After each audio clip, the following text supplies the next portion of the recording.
Nessa quarta-feira, a taxa Selic acabou de ser aumentada novamente. Esse é o quinto aumento seguido durante o governo Lula e ela saiu do patamar de 13,25 para 14,25. E aí, nesse vídeo, eu pretendo abordar 3 pontos. Primeiro, por que a Selic está subindo. Segundo, por que o Brasil tem juros estruturalmente altos, para que a gente possa entender essa dinâmica. E terceiro, como ganhar dinheiro com essa crise, com esses juros altos que derrubam bolsa, além de, obviamente, deixar dinheiro em renda fixa, pós-fixada, aquela mais conservadora, que atualmente paga mais de 1% ao mês. Mas, uma hora isso vai acabar, né? Pelo menos espero eu que venha acabar. Começando pelo ponto 1, por que a Selic está subindo, cabe ressaltar que esse aumento de 1 ponto percentual não foi nenhum tipo de surpresa para o mercado. Se a gente pega a última ata do Copom, eles já tinham adiantado que iriam seguir um aumento de mesma magnitude do anterior, também de 1%. Se a gente olha as opções de Copom, o mercado também estava acreditando piamente que nós teríamos esse 1% de aumento agora. Isso tudo está acontecendo por conta do próprio funcionamento da taxa Selic, para que ela serve. Se a gente pensa no Banco Central, que faz política monetária aqui no país, ele tem uma missão: manter os preços estabilizados. Se a gente pega a inflação de fevereiro, por exemplo, ela veio em 1,31%,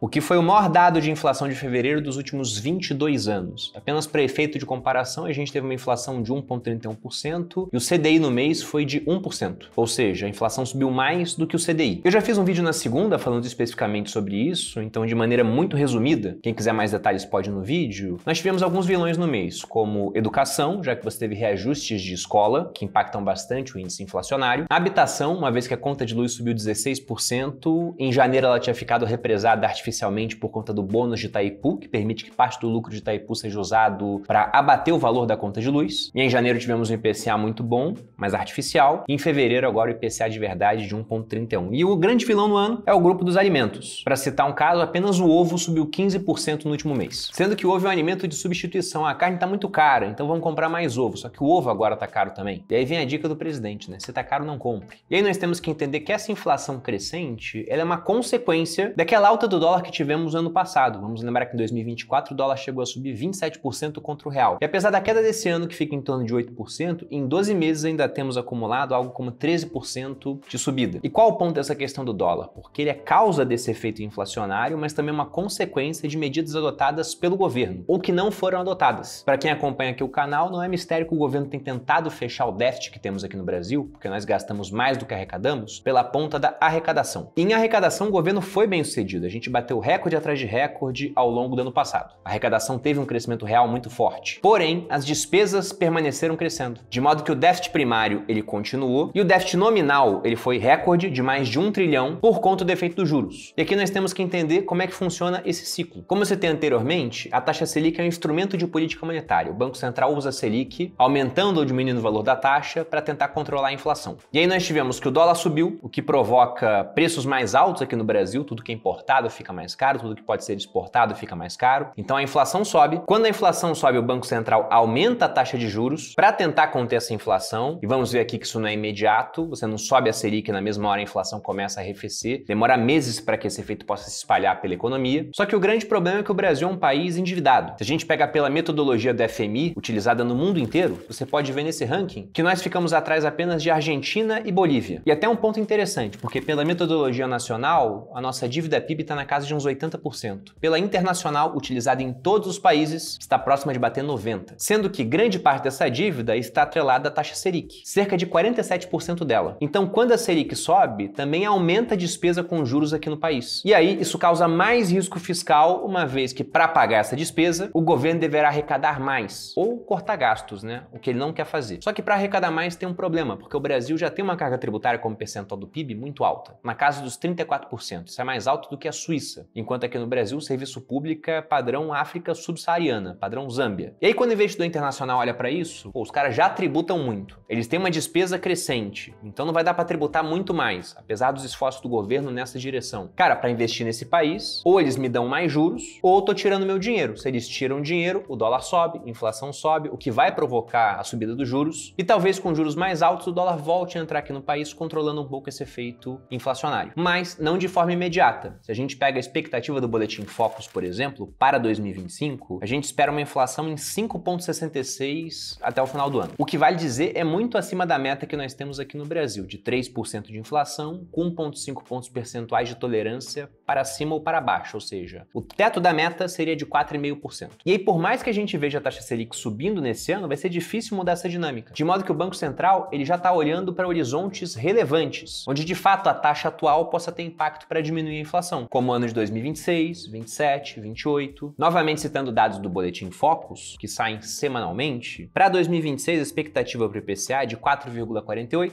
para 2027 de 4%, veja que ambas já dentro do teto da meta, e para 2028 de 3,78%. Todas dentro do teto, mas acima do centro da meta. De modo que é por isso que a Selic está subindo, e se você olha várias casas de research, as grandes empresas que fazem previsões para mercado, bancos, o pessoal espera que a Selic possa bater em 15% nesse ano. E o Boletim Focus diz a mesma coisa, se a gente pega a Selic terminal, para 2025 a previsão é que ela encerre em 15%. Para 2026, 12,5%, 2027, 10,5%, 2028, 10%. Aqui vamos lembrar também que previsões não são profecias, tá, pessoal? Então, logicamente, esses números aqui, eles vão mudar ao longo do tempo, principalmente os números mais distantes. Até o de 2025 mesmo pode mudar. E se a Selic realmente chegar nesse patamar de 15%, repare que nós teremos juros mais altos do que no auge da crise do governo Dilma, onde a Selic chegou a 14,25%. Vamos lembrar que naquela época, no longínquo ano de 2015, já faz 10 anos que isso aconteceu, a inflação tinha novamente chegado a 2 dígitos no Brasil, nós éramos um dos poucos países com inflação de 2 dígitos. Tirando países da África, onde infelizmente isso é muito comum, no mundo praticamente você tinha Brasil, Argentina, que tinha uma inflação na época na casa de uns 70%, Venezuela, com a sua inflação já cavalar, sendo que lá é até difícil calcular o índice de inflação, porque afinal de contas, como que você mede aumento de preços de itens que não existem mais no mercado, já que a Venezuela tem um problema de desabastecimento. E os outros dois países de inflação muito alta, para ver como a história não se repete, mas ela rima, eram Ucrânia e Rússia, que já estavam em guerra. Não essa guerra atual, era uma outra por conta da Crimeia. E aí, na esteira dos acontecimentos políticos, porque depois você teve aquele impeachment da Dilma, entrou o governo Temer, mas os juros permaneceram altos por um tempo, ou seja, a política monetária estava efetiva, sendo que o Poder Executivo também passou a cortar gastos e criou um teto limitando o aumento do gasto público. O teto de gasto foi criado em 2016, teoricamente deveria ter durado até 2026, mas foi modificado no governo atual. Nós começamos a ver a inflação arrefecendo e a Selic foi caindo na esteira disso. Então, se a gente pega, por exemplo, o IPCA de 2016, ele já ficou em 6,29. O de 2017, 2,95. O de 2018, 3,75. E aqui temos até um caso curioso, porque desde o meu tempo de vida como investidor, foi a primeira vez que eu vi um presidente do Banco Central ter que escrever uma carta explicando ao Senado por que a inflação ficou abaixo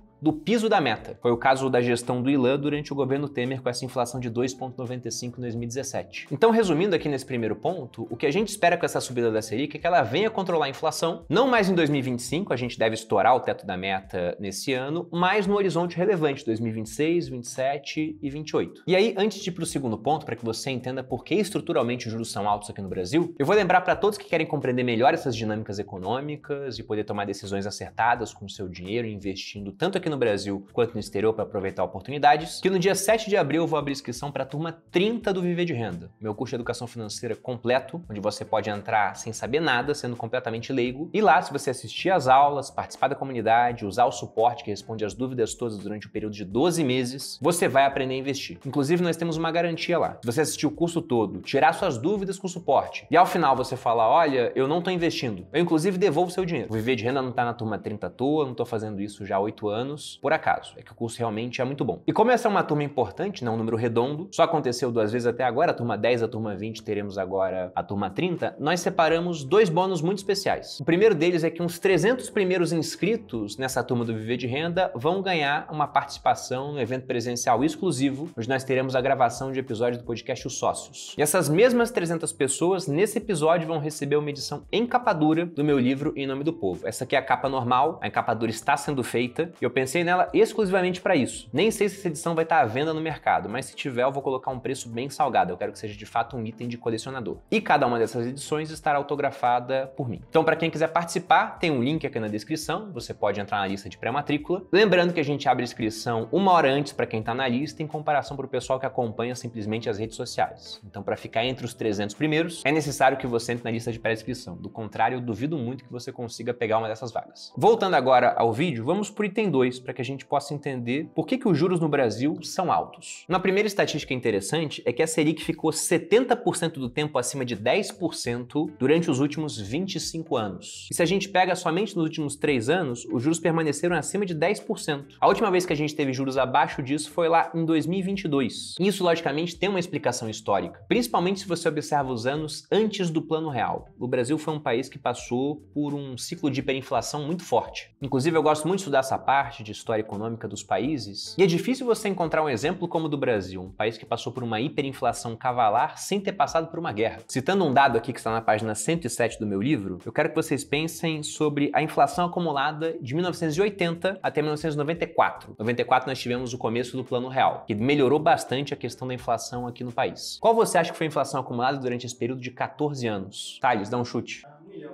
1 milhão por cento? Emanuel, dá um chute.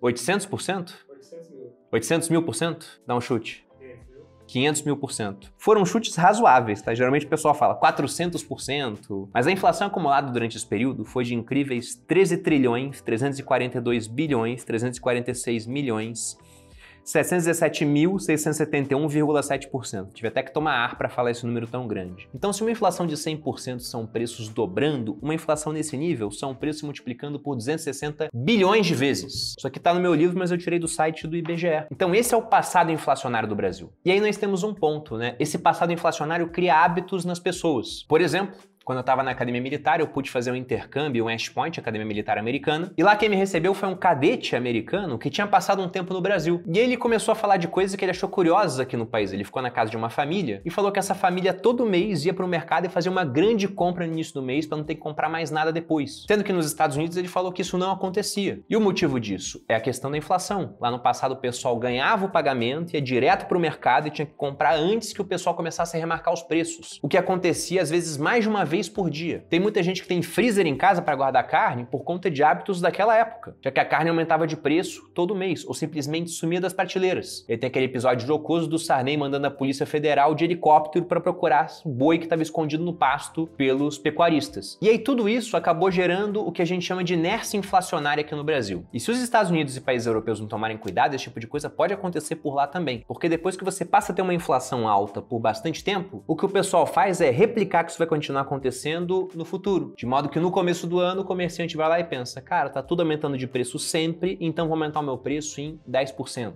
A mesma coisa o cara do serviço. E a mesma coisa os sindicatos fazem com a questão salarial. E chegam para as empresas e falam, não, o dissídio desse ano vai ter que ser de X%, porque afinal os preços estão continuamente aumentando. E aí com isso você gera uma economia indexada à inflação. Você vai repetindo esse ciclo ao longo do tempo. E se já não bastasse esse passado, aí temos que pegar o nosso presente, com toda a incerteza sobre as contas públicas. Comparando esse momento atual com o da Dilma, né? Como eu já disse, a história ela não se repete, mas rima. Lá na época do governo Dilma, a dívida pública brasileira ficava na casa dos 40%. Hoje, pela nossa metodologia, fica na casa dos 80%. Como eu disse, pela do FMI, fica em quase 90%. Com toda essa dívida crescendo a juros muito altos, porque como você pode ver nessa tabela, o Brasil hoje tem o maior juros real do mundo. Conseguiu ficar inclusive à frente da Rússia, que era antes o primeiro lugar. Mas a Rússia está em guerra. E guerras são muito caras. E mesmo assim, o Brasil tem que botar uma recompensa maior do que esse país para conseguir atrair o capital internacional. Até porque há uma outra coisa aqui no Brasil, nós temos uma taxa de poupança baixa. Então, para financiar projetos, a gente precisa do capital estrangeiro. Só que o capital estrangeiro, naquele ciclo que eu já expliquei, ele vai olhar o risco fiscal, ele vai tirar o dólar daqui, a inflação vai subir, os juros vão ter que subir para conter a inflação. Com isso, há mais risco fiscal por conta da conta que nós temos que pagar dos juros, o que talvez provoque juros ainda mais altos para ver se a gente consegue atrair alguma coisa. E se não bastasse só esses fatores, vamos lembrar também que a recuperação de crédito aqui no Brasil é baixa. Colocando uma tabela aqui na tela, veja que a média mundial de recuperação de crédito, e aqui você vê essa tabela em centavos por dólar emprestado, é na casa de 36,9 centavos. Há países como o Japão que você consegue recuperar 92 centavos de cada dólar emprestado. Aqui no país a gente recupera 18,2. Eu já vi casos na justiça, por exemplo, de financiamento imobiliário, e o financiamento é uma operação onde você pega um empréstimo de longo prazo com o banco, dando a casa que você comprou como garantia, ou seja, se você não paga o financiamento, o banco é dono do imóvel. Onde a pessoa pleiteava o acesso ao imóvel porque já tinha pago mais da metade do financiamento. Ou seja, já é mais meu do que do banco. E numa primeira instância a pessoa conseguiu ganhar. E aí você pensa, né? Se é difícil emprestar dinheiro com garantia de receber, então os empréstimos serão mais caros. O que, aliado aos fatores que eu falei aqui, explica porque no Brasil nós temos um spread muito grande, com juros altíssimos, quando você vai pegar um empréstimo no banco. E é por esse tipo de coisa, por exemplo, que lá atrás, quando a Selic chegou a 2% durante a época da pandemia, e aí muita gente falava, né, que a renda fixa morreu. Eu entendia que não, que aquilo era só um momento. Porque se você olhar estruturalmente para o Brasil, e o Roberto Campos Neto, quando foi presidente do Banco Central, fez uma apresentação muito boa disso, explicando por que os juros eram altos por aqui, você entende que a dinâmica é realmente de juros altos. E não é à toa que a média da Selic nos últimos anos ficou em torno de 10%. E aí chegamos ao último ponto desse vídeo, sobre como ganhar dinheiro apesar dessa subida de juros, além de, obviamente, deixar dinheiro em renda fixa. E novamente vamos fazer um paralelo com o que aconteceu na época do governo Dilma, onde nós tivemos uma inflação muito alta, na casa de 2 dígitos, durante o segundo mandato. A Selic subiu muito para conter essa inflação. Nós tivemos uma mudança política com a saída da Dilma e a entrada do governo Temer. E aí os ativos de risco tiveram um ótimo desempenho, assim como títulos públicos também com a marcação a mercado. Só que antes disso tudo, a gente sofreu bastante. Então se a gente pega, por exemplo, o ano de 2015, a bolsa encerrou em queda de 13,3%, era o terceiro ano seguido de queda, e o dólar tinha subido 48,5%.